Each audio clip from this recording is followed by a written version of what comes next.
আসসালামু আলাইকুম। BBA BBS first year principles of accounting বইয়ের সম্পূর্ণ বইয়ের বেসিক থেকে 1 নম্বর ক্লাসে সকল শিক্ষার্থীদের স্বাগতম। সম্পূর্ণ বইয়ের বেসিক থেকে গুরুত্বপূর্ণ 2টা ক্লাস আমি নিব।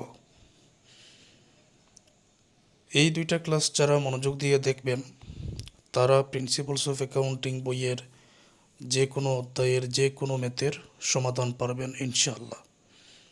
যারা মনোযোগ দিয়ে দেখবেন না তারা কোনো ম্যাথের সমাধান পারবেন না। কেন আমি এই কথাটা বলছি একটা উদাহরণ দিয়ে বোঝাই। বাংলা এবং ইংরেজি পড়ার জন্য অ আ ক খ এবিসিডি আগেই জানতে হবে, না হলে বাংলা ইংরেজি পড়া যাবে না। ঠিক একই রকমভাবে প্রিন্সিপালস অফ অ্যাকাউন্টিং বইয়ের যে কোনো অধ্যায়ের যে কোনো ম্যাথের সমাধানের জন্য 3টি গুরুত্বপূর্ণ বেসিক তোমাকে আগেই জানতে হবে, না হলে কোনো অধ্যায়ের ম্যাথের সমাধান তুমি পারবে না। কি এমন গুরুত্বপূর্ণ 3টা বেসিক? এই যে দেখে নাও। কোন দাখিলা কোন হিসাবে পড়ে? দাখিলার ইংরেজির বাংলা অর্থ ব্যাখ্যা, সকল লেনদেনের জাবেদা দাখিলা নির্ণয়। এই 3টা বেসিক তোমাকে সহজে বোঝানোর জন্য আমার প্রথম 2টা ক্লাসই যথেষ্ট। 3টি ক্লাসের কোনো প্রয়োজন এখানে হবে না। শুধু ধৈর্য ধরে প্রথম থেকে শেষ পর্যন্ত না টেনে তুমি ক্লাসটা দেখো। আজকের ক্লাসে বোঝানো হবে কোন দাখিলা কোন হিসাবে পড়ে দাখিলার ইংরেজির বাংলা অর্থ ব্যাখ্যা। 2 নম্বর ক্লাসে বোঝানো হবে সকল লেনদেনের জাবেদা দাখিলা নির্ণয়। তাহলে হিসাব হচ্ছে 5টা: সম্পদ, ব্যয়, আয়, দায়, মালিকানা সত্ত্ব। সম্পদের ইংরেজি অ্যাসেটস, ব্যয়ের ইংরেজি এক্সপেন্স, আয়ের ইংরেজি ইনকাম, দায়ের ইংরেজি লাইবিলিটিস, মালিকানা সত্ত্বের ইংরেজি ওনার্স ইকুইটি। যে কোনো দাখিলা হয় না কেন এই 5টা হিসাবের মধ্য থেকে যে কোনো একটার মধ্যে পড়বেই। এখন এক এক করে সম্পদের মধ্যে কোন কোন দাখিলা আছে এগুলোর ইংরেজির বাংলা অর্থ ব্যাখ্যা, ব্যয়, আয়, দায়, মালিকানা সত্ত্বের মধ্যে কোন কোন দাখিলা আছে ইংরেজির বাংলা অর্থ ব্যাখ্যা এক এক করে সম্পূর্ণ ক্লাস জুড়ে ধীরে ধীরে আলোচনা করে আমি তোমাদেরকে বুঝিয়ে দিচ্ছি। তাহলে ধৈর্য ধরে তোমরা ক্লাসটা দেখো। প্রথমে সম্পদ। 3 ধরনের সম্পদ: কারেন্ট অ্যাসেটস, চলতি সম্পদ; ইনভেস্টমেন্ট অ্যাসেটস, বিনিয়োগ সম্পদ; ফিক্সড অ্যাসেটস, স্থায়ী সম্পদ। চলতি সম্পদের বৈশিষ্ট্য কী? যে সকল সম্পদ ব্যবসায়ে চলমান থাকে, মানে নগদ টাকার হ্রাস বৃদ্ধি থাকে। কোনো খাত থেকে যদি মনে হয় ভবিষ্যতে নগদ আসবে সেটাও চলতি সম্পদ। কোনো ব্যয়ের টাকা যদি তুমি আগে দিয়ে দাও সেটাও চলতি সম্পদ। একটু পরে আমি ব্যাখ্যা করে বোঝাচ্ছি। বিনিয়োগ সম্পদের বৈশিষ্ট্য কী? ভবিষ্যতে লাভের আশায় কিংবা মুনাফার আশায় আজকে কোথাও টাকা জমা রাখার নাম বিনিয়োগ। একটু পরে ব্যাখ্যা করে বোঝাচ্ছি। যে সকল সম্পদ 1 বছরের চাইতে বেশি সময় পর্যন্ত ব্যবসায় প্রতিষ্ঠানে ব্যবহার করা যায় তাকে ফিক্সড অ্যাসেটস অথবা স্থায়ী সম্পদ বলে। এখন আমরা এক এক করে বুঝে নিব। এখানে আছে ক্যাশ ইন হ্যান্ড, হাতে নগদ। তোমার ব্যবসায়ের মধ্যে আজকে যত টাকা জমা আছে, নগদ টাকা জমা আছে, এটাকে বলা হয় হাতে নগদ। যদি আজকে তোমার ব্যবসায়ের মধ্যে 1 লক্ষ টাকা জমা থাকে তাহলে আগামীকাল সেটা বৃদ্ধি পেয়ে আরও যদি 20,000 টাকা জমা হয় তাহলে বৃদ্ধি পাবে। তুমি যদি টাকাটা উত্তোলন করে নাও বা তুলে নাও তাহলে 20,000 হ্রাস পাবে। সুতরাং এই নগদ টাকার হ্রাস বৃদ্ধি আছে, এই জন্য এটা চলতি সম্পদের মধ্যে পড়ে। ক্যাশেড ব্যাংক জমা। ব্যাংকে যত টাকা তোমার জমা আছে, তোমার ব্যক্তিগত পকেটের টাকা নয়, ব্যাংকের টাকা, তোমার ব্যবসায়ের টাকা যত ব্যাংকে জমা আছে তাকে বলা হয় ব্যাংক জমা। আজকে যদি তোমার ব্যবসায়ের মধ্যে 1 লক্ষ টাকা জমা থাকে, আগামীকাল তুমি আরও টাকা জমা রাখতে পারো কিংবা টাকা তুমি উত্তোলন করেও নিতে পারো। সুতরাং এটারও হ্রাস বৃদ্ধি আছে, এটা চলতি সম্পদের মধ্যে পড়ে। অ্যাকাউন্টস রিসিভেবল দেনাদার। যদি তুমি নগদে বিক্রয় করো তাহলে নগদ টাকা পাবে, যদি বাকিতে বিক্রয় করো তাহলে নগদ টাকা পাওয়া যাবে না।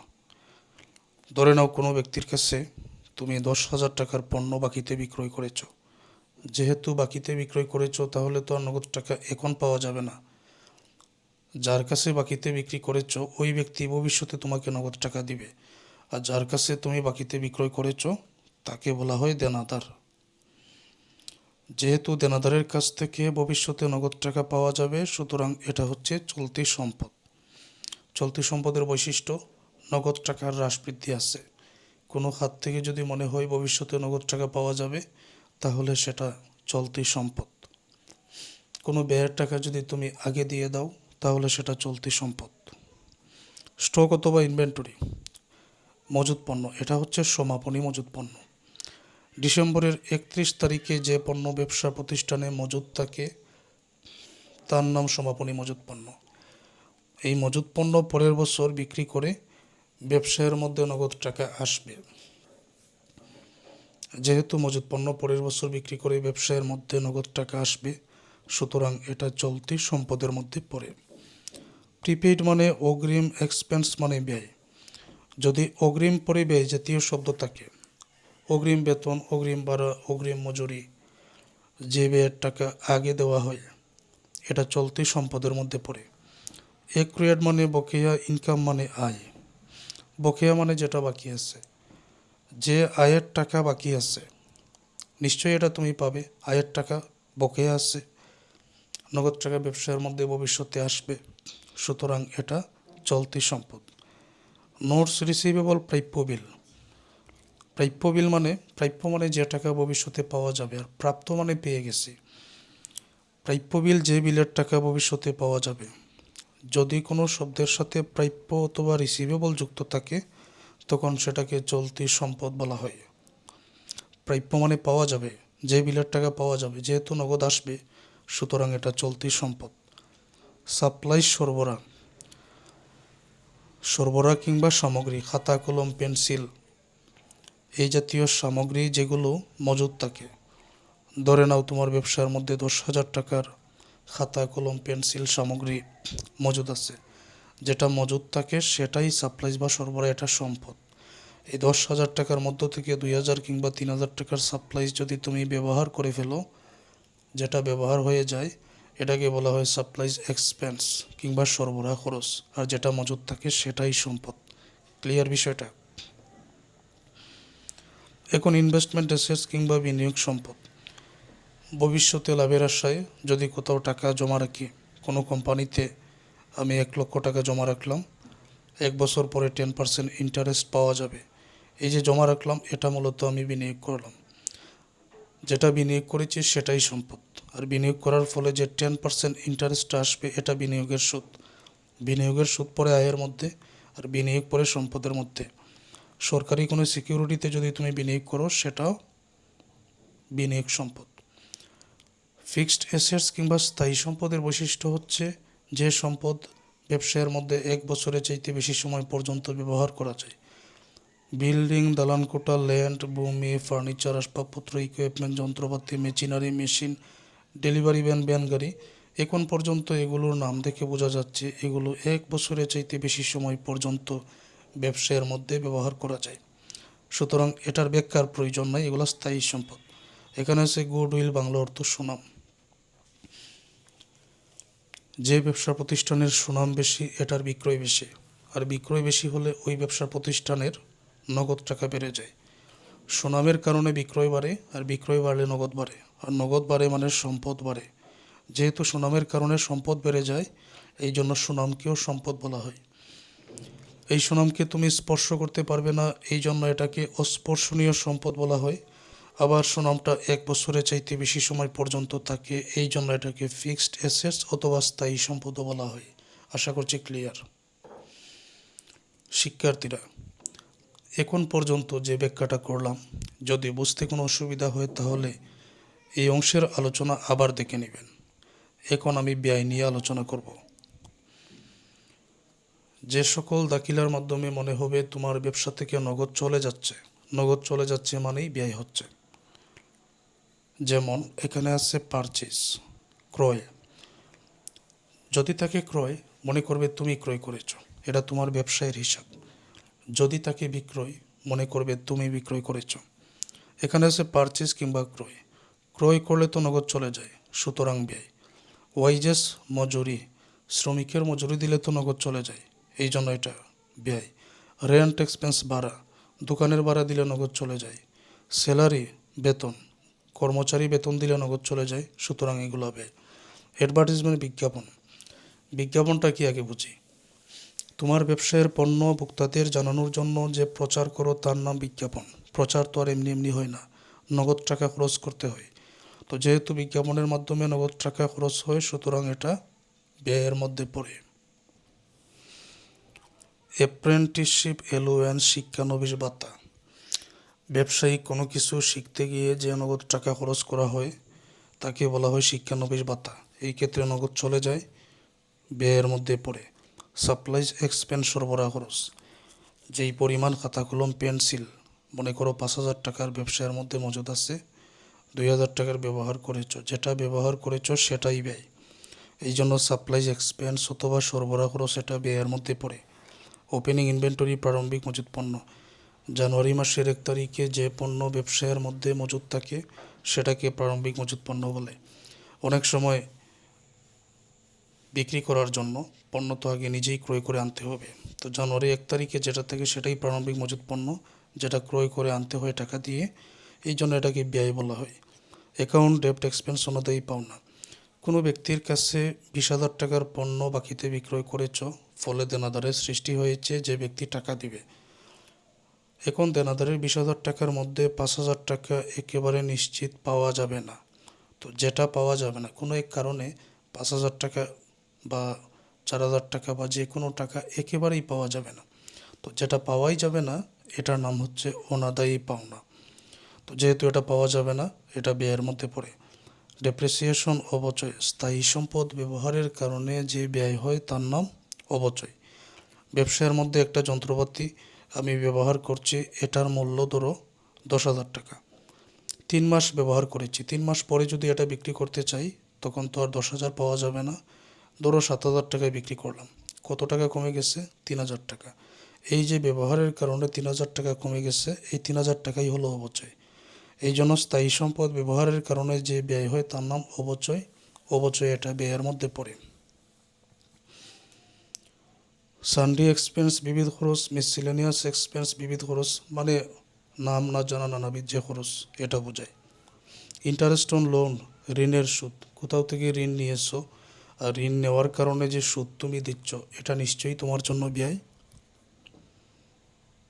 ব্যাংক চার্জ, ব্যাংক খরচ, ব্যাংক যে সার্ভিস চার্জ কেটে রাখে সেটাই ব্যাংক চার্জ বা ব্যাংক খরচ। সেলস রিটার্ন অ্যান্ড অ্যালাউয়েন্স, বিক্রয় ফেরত, বিক্রয় ফেরত এটা ব্যয়ের মধ্যে পড়ে কীভাবে।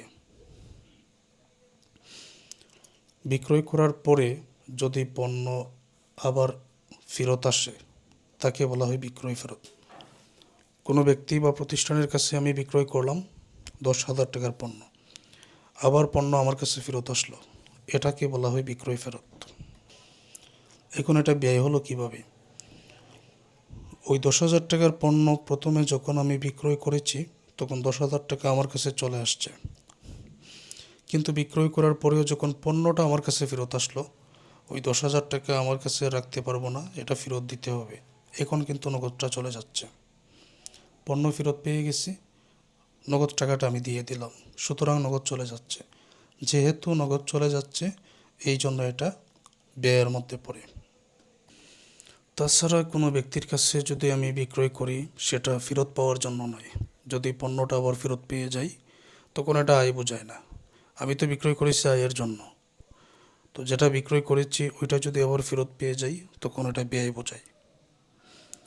ইন্টারেস্ট অন ক্যাপিটাল, মূলধনের সুদ, যত টাকা পয়সা আসবাবপত্র যন্ত্রপাতি নিয়ে ব্যবসা শুরু করা হয় তাকে বলা হয় মূলধন।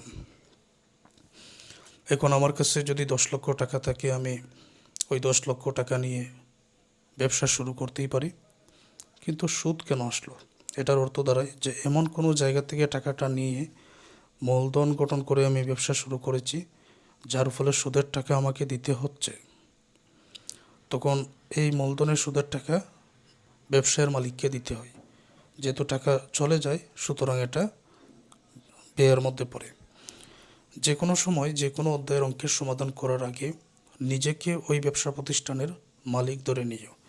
তুমি ধরে নিবে যে ওই ব্যবসা প্রতিষ্ঠান তোমার, তারপরে তুমি ম্যাথের সমাধানগুলো করবে। আশা করছি এখানে এখন পর্যন্ত যতটা ব্যাখ্যা আমি আলোচনা করে বুঝিয়ে দিয়েছি, সকল শিক্ষার্থীরা বুঝতে পেরেছেন। এখন আয়সমূহ নিয়ে আলোচনা করা হবে, যেগুলোর মাধ্যমে মনে হবে তোমার ব্যবসায়ের মধ্যে নগদ এসেছে, সেগুলাই আয়। 1 নম্বরে সেলস অথবা বিক্রয়। বিক্রয় করলে তো ব্যবসায়ের মধ্যে নগদ আসবে, সুতরাং এটা আয়ের মধ্যে পড়ে। ইন্টারেস্ট অন ইনভেস্টমেন্ট, বিনিয়োগের সুদ। ভবিষ্যতে লাভের আশায়, মুনাফার আশায় যদি তুমি কোথাও টাকা জমা রাখো, 1 লক্ষ টাকা মনে করো জমা রাখলে, তো এই যে তুমি 1 লক্ষ টাকা জমা রাখলে, এটা হলো বিনিয়োগ। আর 1 বছর বা 1 মাস পরে যে 10%, 5% ইন্টারেস্ট পাবে, এটা বিনিয়োগের সুদ, এটা আয়ের মধ্যে পড়ে। কমিশন রিসিভড, কমিশন প্রাপ্তি। যদি কোনো শব্দের সাথে রিসিভড অথবা প্রাপ্তি যুক্ত থাকে তাহলে সেটা আয়। প্রাপ্তি মানে পেয়ে গেছি, এই জন্য এটা আয়। তো কমিশন রিসিভড, কমিশন প্রাপ্তি মানেই তো নগদ প্রাপ্তি। ইন্টারেস্ট অন ব্যাংক, ব্যাংক জমার সুদ। ব্যাংকে যত জমা আছে তার উপরে যে সুদ তুমি পেয়ে যাচ্ছ, সেটাই ব্যাংক জমার সুদ। ব্যাংকে টাকা জমা রাখার জন্য তোমাকে সুদ দিতে হবে না, তুমি সুদ পাবে, এই জন্য এটা আয়। অ্যাপ্রেন্টিসশিপ প্রিমিয়াম, শিক্ষানবিশ সেলামি। ব্যবসায়ী কোনো কিছু শিখিয়ে যখন নগদ টাকা পাওয়া যায় তার নাম শিক্ষানবিশ সেলামি। ব্যবসায়ী কোনো কিছু শিখিয়ে যখন নগদ টাকা পাওয়া যায় তার নাম শিক্ষানবিশ সেলামি, সেটা আয়ের মধ্যে পড়ে। ইন্টারেস্ট রিসিভড, সুদ প্রাপ্তি। সুদ প্রাপ্তি মানেই তো নগদ প্রাপ্তি। ডিভিডেন্ড রিসিভড, লভ্যাংশ প্রাপ্তি। লভ্যাংশ প্রাপ্তি মানেই নগদ প্রাপ্তি। এক কথায় রিসিভড অথবা প্রাপ্তিযুক্ত থাকলেই কিন্তু সেটা আয়। ইন্টারেস্ট অন ড্রয়িং, উত্তোলনের সুদ। উত্তোলন মানে ব্যবসা থেকে টাকা তোলা। তুমি তোমার ব্যবসা থেকে টাকা তুলতেই পারো, এই ক্ষেত্রে সুদের কোনো প্রশ্ন আসে না। কিন্তু টাকা তুলে যদি এমন কোনো জায়গায় তুমি বিনিয়োগ করো, ফলে যে সুদের টাকাটা তুমি পেয়ে যাচ্ছ, তখনই সুদের প্রশ্ন আসে। তো বিনিয়োগ করলে যে সুদের টাকা পাবে, এটা তোমার জন্য আয়। এমনিতে তুমি তোমার ব্যবসা থেকে টাকা তুলতে পারো, সেই ক্ষেত্রে সুদের কোনো প্রশ্ন আসে না। অন্য কোথাও বিনিয়োগ করলে যে সুদের টাকা তুমি পাবে, এটার নাম ধরা হয় উত্তোলনের সুদ। পারচেজ রিটার্ন অ্যান্ড অ্যালোয়েন্স, ক্রয় ফেরত। যেগুলোর মাধ্যমে মনে হবে ব্যবসায়ের মধ্যে নগদ এসেছে, সেটাই আয়। ক্রয় ফেরত কি? কোনো পণ্য ক্রয় করার পরে যদি আবার আমি ফেরত দিয়ে দিই, তার নাম ক্রয় ফেরত। এখন 10,000 টাকার একটা পণ্য, চাহিদা থাকার কারণেই তো আমি ক্রয় করলাম। প্রথমে যখন ক্রয় করেছি নগদ কিন্তু চলে গেছে, কিন্তু ক্রয় করার পরে পণ্য যখন আবার যার কাছ থেকে ক্রয় করেছি তাকে ফেরত দিয়ে দিলাম, ওই নগদ টাকা পুনরায় আমার কাছে চলে আসছে। তাহলে পণ্য ফেরত দিয়ে পুনরায় নগদ যেহেতু চলে আসছে, সুতরাং আয়। ঠিক আছে, এই হলো একটা ব্যাখ্যা।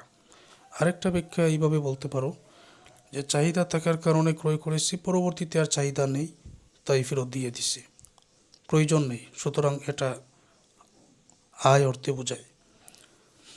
অথবা পণ্য ক্রয় করার পরে দেখলাম পণ্যের মধ্যে কোনো সমস্যা আছে, ফেরত দিয়ে দিলাম, তখন এটা আয় বোঝায়। সার্ভিস রেভিনিউ, সেবায়। 2 ধরনের ব্যবসা প্রতিষ্ঠান আছে, একটা হলো ক্রয় বিক্রয়কারী ব্যবসা প্রতিষ্ঠান, আরেকটা সেবামূলক ব্যবসা প্রতিষ্ঠান। ক্রয় বিক্রয়কারী ব্যবসা প্রতিষ্ঠান আমরা হাট বাজারে যে দোকানপাট দেখি এগুলো। আর সেবামূলক ব্যবসা প্রতিষ্ঠান লন্ড্রি সার্ভিস, একজন ডাক্তার সেবা প্রদান করে টাকা উপার্জন করেন, তো এটা হচ্ছে সেবামূলক প্রতিষ্ঠানের উদাহরণ। তো ক্রয় বিক্রয়কারী প্রতিষ্ঠান যখন বিক্রয় করবে তখনই আয় হবে, আর সেবামূলক প্রতিষ্ঠান যখন সেবা প্রদান করবে তখনই এটা আয় হবে। আশা করছি এতটুকু সহজে বুঝতে পেরেছ। আর বিশেষ করে এই 2টা কথা মনে রেখো, এই কথাটা যে ব্যবসা প্রতিষ্ঠান 2 ধরনের, ক্রয় বিক্রয়কারী আর সেবামূলক। বিক্রয় করে আয় করে ক্রয় বিক্রয়কারী প্রতিষ্ঠান, আর সেবা প্রদান করে আয় করে সেবামূলক প্রতিষ্ঠান। লন্ড্রি সার্ভিস কোনো কিছু বিক্রয় করে না, সেবা প্রদান করে আয় করে, এগুলো মনে রেখো। এখন দায়সমূহ নিয়ে আলোচনা করব। 2 ধরনের দায় আছে, একটা হচ্ছে কারেন্ট লাইবিলিটিস, চলতি দায়, আরেকটা লং টার্ম লাইবিলিটিস, দীর্ঘমেয়াদী দায়। এখানে আছে অ্যাকাউন্টস পেবল, বাংলা অর্থ পাওনাদার।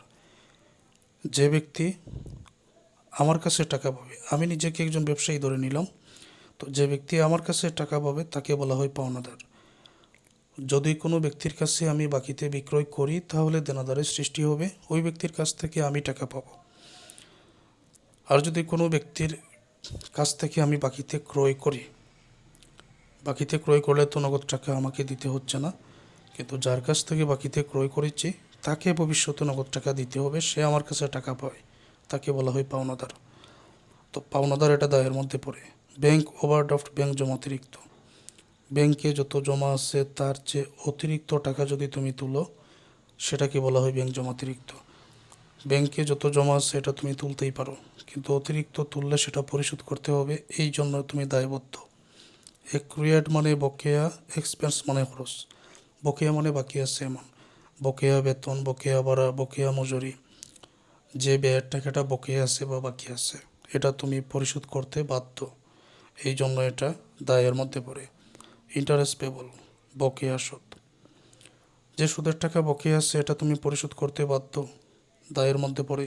আনআন রেভিনিউ, অনুপার্জিত আয়। অনুপার্জিত আয়কে একজন ব্যক্তিকে তুমি পরের কোনো তারিখে সেবা প্রদান করবে 10,000 টাকার। এখন সেবা প্রদান করার আগে আজকেই যদি তুমি টাকাটা পেয়ে যাও সেটাই অনুপার্জিত আয়।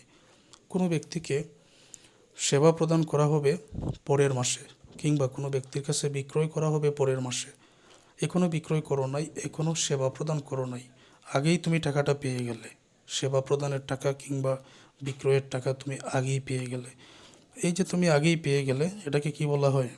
এটাকে বলা হয় অনুপার্জিত আয়। এখন সেবা প্রদানের টাকাটা যে তুমি আগে পেয়ে গেলে, যতক্ষণ না সেবা প্রদান করছো ততক্ষণ যাবৎ তুমি দায়বদ্ধ, এই জন্য এটাকে দায় বলা হয়। নোট পেবল, প্রদেয় নোট বা প্রদেয় বিল, মানে যে বিলের টাকা পরিশোধ করতে হবে, যে বিলের টাকা নির্দিষ্ট সময় পরে সুদে আসলে পরিশোধ করতে হবে তাকে বলা হয় প্রদেয় নোট অথবা প্রদেয় বিল। এটা চলতি দায়ের মধ্যে পড়ে। এই দায়গুলো 1 বছরের মধ্যে পরিশোধ করা হয়। এখন লং টার্ম লাইবিলিটিস অথবা দীর্ঘমেয়াদী দায়, লোন অথবা ঋণ, যেটা 1 বছরের চেয়ে বেশি সময় পর্যন্ত থাকতে পারে।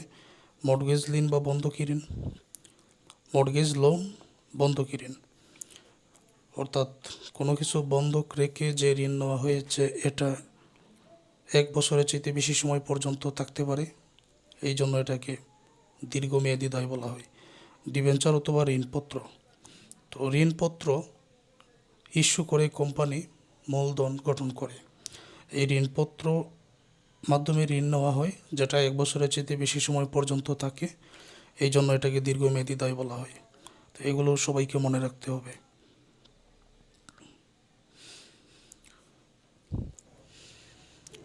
ওনার সিকিউরিটি, মালিকানা সত্ত্ব, যেগুলোতে মালিকের অধিকার আছে। ক্যাপিটাল, মূলধন, মালিক যত টাকা, যন্ত্রপাতি, আসবাবপত্র নিয়ে ব্যবসা শুরু করে তাকে বলা হয় মূলধন, এটা সম্পূর্ণ মালিকের অধিকার, এই জন্য এটা মালিকানা সত্ত্ব। ড্রয়িং, উত্তোলন, মালিক ব্যবসা থেকে যখন ইচ্ছা তখন টাকা তুলতে পারে, উত্তোলন করতে পারে, এটা সম্পূর্ণ মালিকের অধিকার, এটা মালিকানা সত্ত্ব। জেনারেল রিজার্ভ, সাধারণ সঞ্চিতি, ব্যবসায়ের আয় থেকে নির্দিষ্ট পরিমাণ টাকা মালিক যখন সঞ্চয় করে রাখে তাকে বলা হয় সাধারণ সঞ্চিতি, এটা সম্পূর্ণ মালিকের অধিকার। ইনকাম ট্যাক্স অথবা আয়কর, ব্যবসায়ের মধ্যে যত টাকা আয় হয়েছে আয় থেকে সরকারকে ট্যাক্স অথবা কর দিতে হবে, এই করের টাকা মালিক দিয়ে থাকে, তো এগুলো সম্পূর্ণ মালিকের অধিকার, মালিকানা সত্ত্ব। এখানে গুরুত্বপূর্ণ আরও একটা আলোচনা আছে, আমরা আগামী ক্লাসে রেওয়া মিল নামে একটা ম্যাথের সমাধান করব। তো রেওয়া মিলের 2টা দিক আছে বা 2টা গড় আছে, একটা হলো ডেবিট আর একটা ক্রেডিট। রেওয়া মিলের ডেবিটে সম্পদ এবং ব্যয় এই 2টা বসে, আয় দায় মালিকানা সত্ত্ব রেওয়া মিলে ক্রেডিটে বসে। সম্পদ এবং ব্যয় রেওয়া মিলে ডেবিটে, আয় দায় মালিকানা সত্ত্ব রেওয়া মিলে ক্রেডিটে, কিন্তু সকল মালিকানা সত্ত্ব রেওয়া মিলের ক্রেডিটে বসে না। যেটা মালিকানা সত্ত্ব বৃদ্ধি করে সেটা ক্রেডিট, আর যেটা মালিকানা সত্ত্ব হ্রাস করে সেটা ডেবিট। এখন উদাহরণ দিয়ে বোঝাই।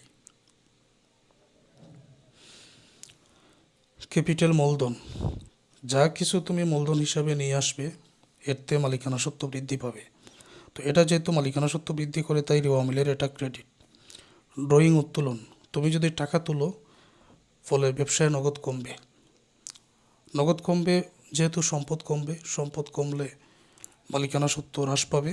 তো উত্তোলন মানে টাকা তোলা, এতে মালিকানা সত্ত্ব হ্রাস পায়, এই জন্য রেওয়া মিলে ডেবিট। মালিকানা সত্ত্ব বৃদ্ধি পেলে কিন্তু রেওয়া মিলে ক্রেডিট। জেনারেল রিজার্ভ, ব্যবসায়ের আয় থেকে যদি তুমি আলাদা করে সঞ্চয় করে রাখো, এতে মালিকানা সত্ত্ব আরও বৃদ্ধি পাবে সাধারণ সঞ্চিতির মাধ্যমে। তো যেহেতু মালিকানা সত্ত্ব বৃদ্ধি পায়, এই জন্য এটা ক্রেডিট। ইনকাম ট্যাক্স, আয়কর, সরকারকে যদি তুমি আয়কর দিয়ে দাও তাহলে ব্যবসায় নগদ টাকা হ্রাস পাবে। যেহেতু নগদ টাকা হ্রাস পাবে, এই জন্য এটা মালিকানা সত্ত্ব হ্রাস পাবে, রেওয়া মিলে ডেবিট। তাহলে ক্যাপিটাল, জেনারেল রিজার্ভ এই দুইটা মালিকানা সত্ত্ব বৃদ্ধি করে, এই জন্য ক্রেডিট। আর ড্রয়িং অথবা উত্তোলন, ইনকাম ট্যাক্স, আয়কর মালিকানা সত্ত্ব হ্রাস করে, এই জন্য ডেবিট। প্রয়োজনে আবার ক্লাসটা দেখে নাও।